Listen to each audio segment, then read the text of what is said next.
আলাইকুম রহমতুল্লাহি ওয়া বারাকাতুহু নাহমাদুহু ওয়া নুসাল্লি আলা রাসূলিল কারীম আউযু বিল্লাহি মিনাশ শাইতানির রাজিম বিসমিল্লাহির রহমানির রহিম বাবুস সালাহ ইলাল হারহাবাহ। আজকের বক্তব্যের বিষয় হলো ভরসা সামনে রেখে সালাত আদায় করা। যে হাদিসটা তাৎপর্য সহিহ বুখারীর প্রথম খণ্ড পর্ব হচ্ছে 8 অধ্যায় হচ্ছে 92, হাদিস নম্বর হচ্ছে 498, হাদিস নম্বর হচ্ছে 498। আন আব্দুল্লাহ ইবনু উমর আন্না নবী সাল্লাল্লাহু আলাইহি ওয়াসাল্লাম কানা ইউরকাসু লাহুল হারবাআতু ফায়ুসাল্লি ইলাইহা।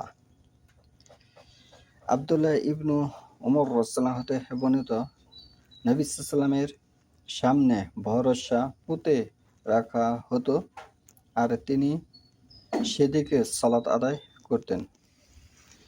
তাহলে এই হাদিসের দ্বারা স্পষ্ট হয়ে যায় যে ভরসা বা যেটি ভারতবর্ষের সূত্রা নামে পরিচিত সেটি সামনে রেখে সালাত আদায় করা যাবে। রাসূলুল্লাহ সাল্লাল্লাহু আলাইহি ওয়াসাল্লামের আমল থেকে এটি পাওয়া যাচ্ছে। তাহলে বাংলাদেশ সহ ভারতবর্ষে যে সমস্ত সূত্রা নির্মাণ করা হয়েছে, মসজিদে রাখা হয়েছে, সেগুলো খ্রিস্টান যিশু খ্রিস্টানদের মতো একটি আকৃতি আছে। এটি সামনে রেখে সালাত আদায় করা জায়েজ হবে না, কারণ ওটি খ্রিস্টানরা যিশুকে মূল্যায়ন করার জন্য তাদের গলায় এরকম ধরনের দেখিন বানা চাবি তারা গলায় ঝুলিয়ে রাখে, এরকম ধরনের আকৃতি সেটি মুসলমানের জন্য জায়েজ নয়।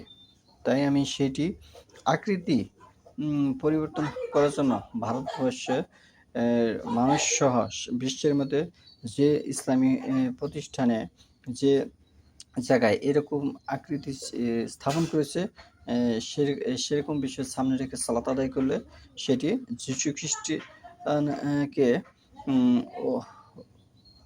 পূজা করা হবে, সেটি যিশুকে পূজা করা শামিল হবে। তাই আমি সেখান থেকে সারা বিশ্ব মুসলিমকে বিরত থাকার আহ্বান জানাচ্ছি।